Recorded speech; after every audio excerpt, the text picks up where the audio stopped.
Welcome back to Make It Conscious and this series on mapping the shadow. Today's video carries on the same theme of freedom and freedom in the material world. So we've been talking a lot about, this whole series has been about freedom in fact, but we've now been focusing more on freedom materially, and we also talked about Hegel's master-slave dynamic in a previous episode here. And I described how freedom takes many forms.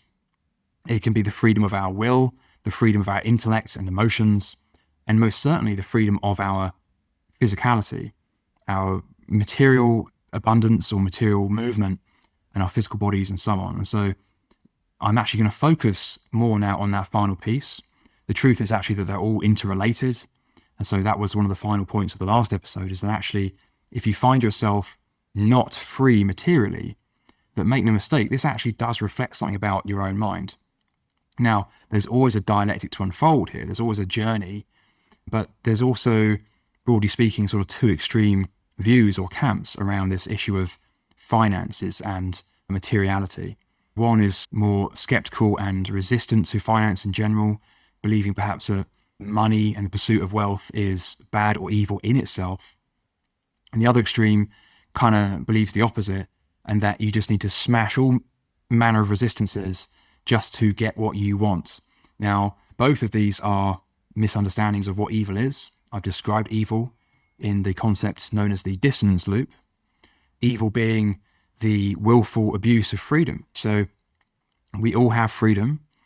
We all carry a derivative form of the absolute, as the idealists referred to it.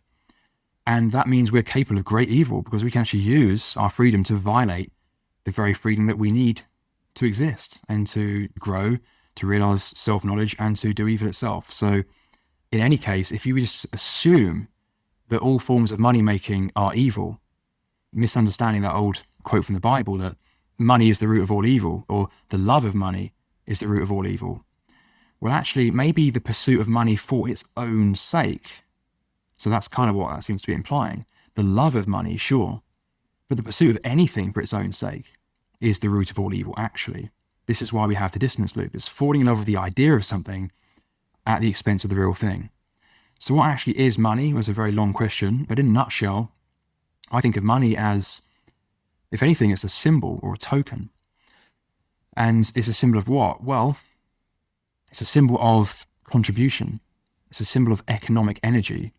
And as we'll see in this presentation, this goes a long way to explain why money is so problematic in today's world, because it is one of the means of gaining control. This is why some creators have differentiated between the terms money and currency, and very wisely so, I think, because the difference is that money is defined as a store of value, whereas currency is not. So currency is another degree of separation away from reality or truth, because it doesn't actually represent anything tangible or real or finite or scarce, whereas money can. So gold would be considered a form of money because gold is scarce and it's relatively difficult to produce more of it, whereas the US dollar would not be, because that's just completely debased now since 1971, and there's many factors that came before that as well. But notably in 1971, Nixon removed the US dollar from the gold standard, and therefore it became completely depegged from gold, which meant that they could just expand the money supply pretty much as they wanted to, or felt that they needed to. There's always some apparent reason for doing these things. But ultimately the core issue is that it's not actually based on anything. It's merely an idea. Now, there's nothing wrong with ideas, but we can understand from the shadow map that while there's nothing wrong with ideas, there is all the difference in the world between an idea that has some kind of relevance or meaning or adherence to a truth versus something that is merely particular. And so in another context, you might think of certain forms of art, any form of art, right? Any kind of music. In whatever kind of music you're into, whatever kind of scene you're into, there's going to be better and worse quality delivered in that scene. Some would disagree with this, but this is actually something that Hegel also explored in great depth, is that the quality of art is not merely subjective. It actually depends on the honesty with which it's produced and the technical ability with which that's also communicated. But primarily it's really about, well, what is this art showing? Is it a reflection of the absolute in some sense? Now, in order to know the self, we must become particular. There's always this need to become particular. But if the particulars then become the point, then we have a problem. And beyond a certain point, that becomes entirely dissonant.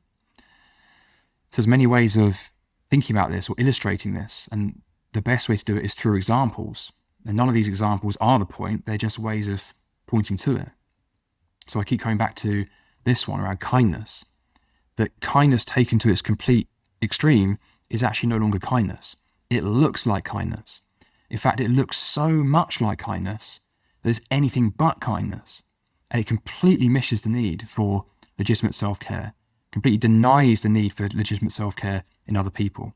So it looks so much like kindness that it kind of becomes the opposite of kindness. You see this in many facets of our world.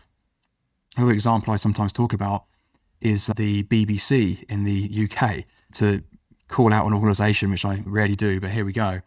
Nothing like super personal against the BBC or anything. I just think they're a good example of an organisation that has become so much more and more and more like itself that it's almost becoming a kind of parody.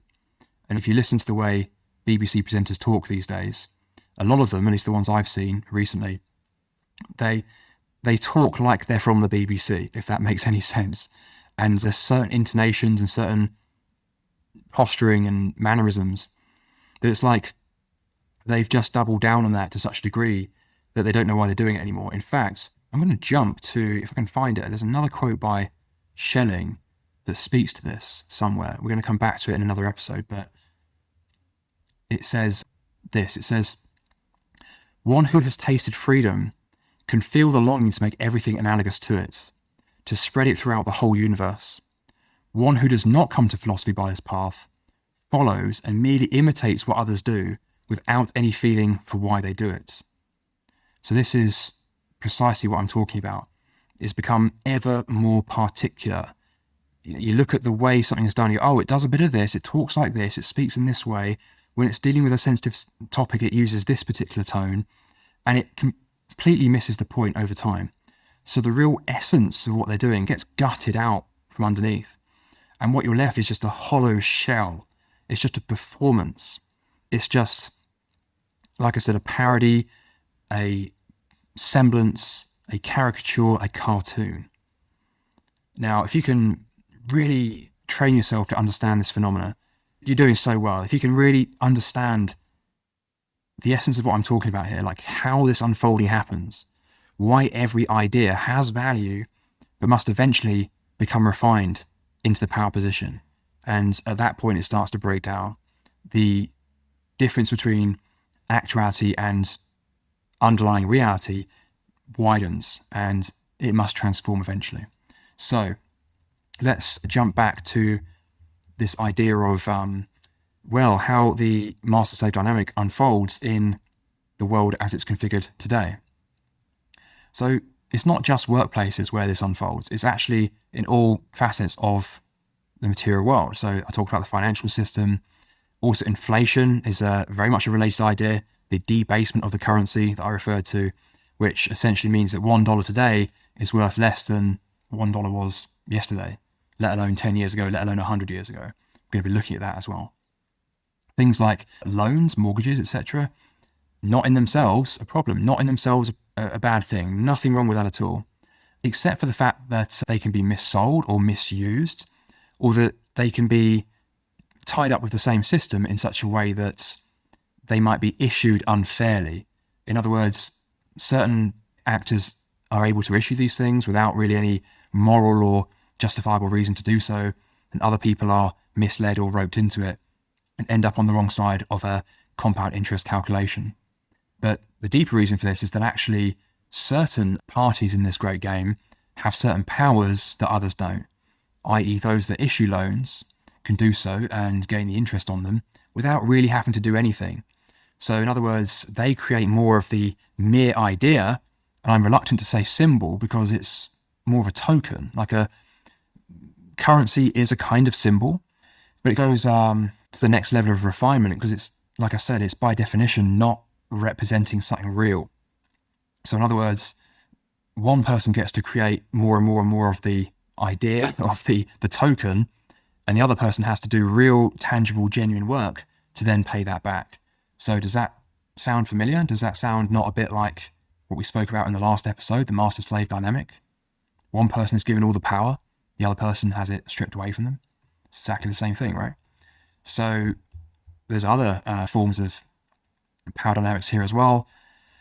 Government spending. Now, this is really about whether government spending actually accurately reflects the needs and desires of the people that elect them. So whole other topic here. Nepotism, similar idea. Are they giving money to those that they know just because they know them, because they're mates, and it's one big club and you ain't in it? And also healthcare. So healthcare in principle, just like any idea, has a number of virtues, but can also itself become a parody of itself. And we're seeing this in many places around the world as well. Healthcare is very tricky because it's just so complex and nuanced, and what even does health mean, and where does responsibility for health lie? And we all got to get old eventually, right? But is there some responsibility for the state to help us extend our lives or to relieve our pain in that? So there's all kinds of moral and philosophical questions as well. But by and large, society tries to offer something, whether it's a public service or whether it's a purely private insurance-based service, it varies greatly around the world. It tries to provide something that more or less works for most people most of the time. But eventually that system itself becomes outmoded in just the same way as any other. So these are all different ways in which the outer world of material can be configured to try and plunder your own independent self-sovereignty. And that doesn't mean that you're a victim that has to just tolerate it in any way. There are certain limitations that are set, and you have to work within those, within reason, right? So one of the overarching themes of this episode here is, as the title screen suggested, the cost of normality, the cost of being normal. The answer is it's pretty expensive to be normal, right? Because to be normal is to do essentially and entirely what is expected of you, to do merely what others, including society, expects of you. That's not to say that there isn't some value in doing what's expected. So the answer to this is not just to be heedlessly antagonistic or rebellious for the sake of it, but it's to recognize the value in embracing those aspects that you've had to push away, right? Because of what your parents expected, what your teachers expected, what your workplace expects. Because if we all just did that, there'd be nothing here. There'd be no companies to begin with. Because everything you see around you is created through an act of freedom. Every organization, every health service, every law is a reflection of an act of freedom. So it would not work if you all just did what was expected of you. But in a nutshell, the cost of normal is pretty high. Like, it's the most expensive thing you can do is to be normal. It's to ascribe to normality purely because that's the easy route, or the perceived easy route to you. It's not the easy route in the end, of course, because it's the most depressing and unfulfilling route there is. So I'm going to move now to a quote by Henry Ford. And he famously said that it is well enough that people of the nation do not understand our banking and monetary system. But if they did, I believe there would be a revolution before tomorrow morning. Well, to the extent that I do understand it, which is not entirely, I can see what he's getting at. In other words, I understand it in terms of power dynamics and shadow dynamics and the abuse of an idea in the expense of truth. So when your currency is inflated away, it's essentially stealing value from you in some way, right? In fact, if there's anyone out there who does understand this very well and would like to have a chat with me, feel free to get in touch. It'd be good to talk about this further, because I think this is a really key part of the whole conversation around freedom. Even though a lot of what I talk about on this channel relates to psychology and philosophy, and so the philosophy of freedom and what it truly means to be free, because true freedom is about being completely aligned with yourself. So where you are no longer contradictory in yourself. That's freedom. Self-determined freedom. But that entails a degree of physical freedom as well. and financial freedom. You can have freedom without being a billionaire, right? It's not about measuring freedom in terms of money or wealth. And that's precisely the problem that so many people make. We talked about this in the last episode, sort of indirectly, in the master-slave dynamic. And in all forms of inflation and all forms of obsession with a power position or with a conscious thesis, these are all variations of the same mistaking of ideas for the points, falling in love with the idea and cheating on the real thing. So the person who doubles down on material so-called freedom or material wealth, or like boosting that metric, whatever the metric they choose, like their income might be really high, but the amount of money they actually save might be minimal because their lifestyle is so expensive. But hey, what does it matter? As long as I'm getting the big number, right? I can feel good about myself. This is inflation. Jung talked about this as well. So again, this is just another way in which you can mistake the idea of something for the reality that's trying to be realized. And in the case of obsession by an individual, by an organization, or by a nation with a unit of something, a metric of something, whatever that thing might be, the obsession with a metric or a sign deviates from the reality that it purports to represent. In the case of money, it might be freedom of the physical kind. It might be a kind of competence or a kind of status or respect. Well, status, displaying status relative to others sounds a bit like the master-slave dynamic again.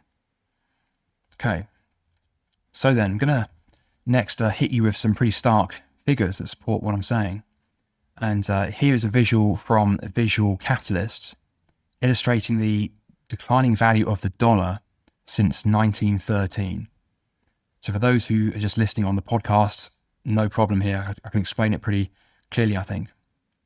Basically, what was $1 in 1929, which is enough to buy 10 rolls of toilet paper, would now be worth $15.14 today. In 1953, $1 was enough to buy you 10 bags of pretzels. Not sure why they use these metrics. I mean, I don't eat pretzels, so it's not very relatable. But so $1 in 1953 would be worth $9.69 now. If we go right back to 1913, $1 would be worth $26 today, enough to buy 30 Hershey's chocolate bars. And so the visual, if you do get a moment, come over to the video and check it out, or just go over to Visual Capitalist or search it online. It's a very striking visual of a dollar note superimposed on a line graph, showing the gradual decline of the dollar, and it's very stark.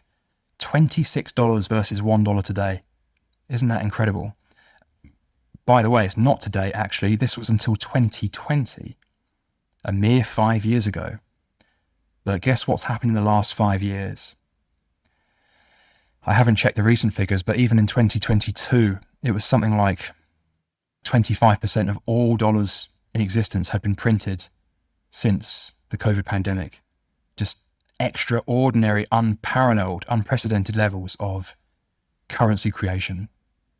This is devaluing your dollar like never before. And this is not the time to stick your head in the sand around this. This is affecting everybody, and we're seeing it. Even people who aren't actively interested in finance or the economy or freedom to any conscious degree are noticing this in a major way. It's been all over the news, right? And there'll always be some story to hook it on. There'll always be some rationalization. Oh, it's this person made a bad policy choice or whatever. The chart tells a very different story. This has been a long-standing, gradual trend, but a very extreme trend that's persisted for over 100 years. So if you value freedom, if you're watching this video, then you clearly value freedom enough to pay attention to this. It's not all about doing meditation. It's not all about spirituality and philosophy. These things are all related. And this is part of it. This is certainly part of the same study here. If you don't want to know this, then it's not a complete understanding of freedom, even in a psychospiritual sense. Now to a screenshot of the US national debt. So this is sourced from usdebtclock.org. This is another incredibly sobering website. I mean, it's hard to get your head around. This is showing the US national debt as of the 19th of June, 2024. So just under a year ago from the time of recording. And I screenshotted it back then for the Way of Individuation course that you're welcome to check out on knowyourself.makeitconscious.com. So I screenshotted this then, and at that time it showed just over $34.8 trillion of debt. That is over $103,000 per every man, woman, child, and pensioner in the USA, or $267, more or less, $1,000 per taxpayer. Right. It doesn't stop there. Get this. Fast forward to just a few days ago, 8th of May, 2025. Not only has the national debt grown to 36.8 trillion, up from 34.8 just short of a year ago, but I presume because the number of taxpayers has also decreased, that the debt per taxpayer has increased significantly. Firstly, the debt per citizen has gone from 103.4k to 107.6k roughly, but the debt per taxpayer has gone from 267,000 to 323,000. Either way, it's a substantial six-figure number per taxpayer. Now, let's just think this through. How is that going to get paid off? Do you pay tax? Are you a US citizen? I think at least 30% or so of my audience are US based. Now, the US is a particularly difficult situation, but Western European countries are not that much better, and many other countries around the world as well. Do you pay tax? If so, do you have $323,000 kicking around to pay your share? Does your spouse pay tax? What about your friends? What about your neighbours? What would happen if every single one of you was asked to pay that much in extra tax? Now, maybe not all at once, but maybe over a certain period of time. How much time? What are we talking? 10 years? 20 years? How many of those people will still be working in 20 years? How much more debt will be created over that same 20 years? You see just how impossible this becomes. This is real debt. This is someone not getting paid back, potentially. And how to deal with this? Well, one way is to devalue the currency to such an extent that the dollar becomes worth so much less that it becomes incrementally easier to pay that debt off. But then you've got to bear in mind that there's still new debt being created in the meantime, and that it's already so impossibly high. Just imagine how much that would actually have to get devalued and what other knock-on effects that would have. And those same knock-on effects would probably compel the Fed to start creating more units. So, okay, you can try devaluing it. You can try and pay it off, but we've already talked about how impossibly difficult that would be. I mean, that would be serious austerity, right? Or it can just not get paid back. Is that desirable? Because there's a lot of debt out there that is expecting to get paid back. So this is one of the major stories of our times, and it's not talked about often enough by anyone, really. There's many great creators who do talk about this. Like I say, if you know something about this, get in touch. Just before we wrap up then, just another graph here to point to the state of affairs in my home country, which is the UK. This is a graph that shows the average house price to earnings ratio from 1983 to Q1 2022. So this is literally the average earnings around the country divided by, sorry, it's the other way around. It's the average house price divided by the average income. Quite a simple calculation, right? So it's basically a gauge of housing affordability. In other words, the higher it goes, the harder it is to buy a house. Because say the average earnings is £10,000, obviously it's more than that, but we'll keep it simple. If the average earnings is £10,000 and the average house is £35,000, that's a 3.5 price to earnings ratio. If the average income is £10,000 and the average house is £60,000, that's a 6-to-1 price to earnings ratio. Pretty simple, right? So back in 1983 Q1, it was approximately 3.5. So the average house was 3.5 times the average income. In Q1 of 2022, it had doubled. It was at 7. So when my parents were buying property, well, they'd already bought theirs by 1983, but they moved house in the 80s. So they were taking advantage of pretty good rates there relatively. But then since then, property prices have gone up. Earnings haven't kept up with it. Why is this? Why is this? Well, many reasons. One of the primary ones is, of course, the inflation that we referred to. But there's also supply-demand dynamics going on as well. And also, inadvertently or not, there's other forces acting on the market. There's other forces at play aside from income that affect affordability, especially the kinds of mortgages that are being offered in this kind of thing. Lending ratios, loan-to-value ratios, the level of risk that banks are willing to tolerate, that kind of thing. It all has a bearing on the number of people buying property and therefore the asking price of property. But there's something in this graph that's not captured, something really important. Now, I don't know if anyone's looked at this in more detail, but this is just something that's come to mind for me as I look at this.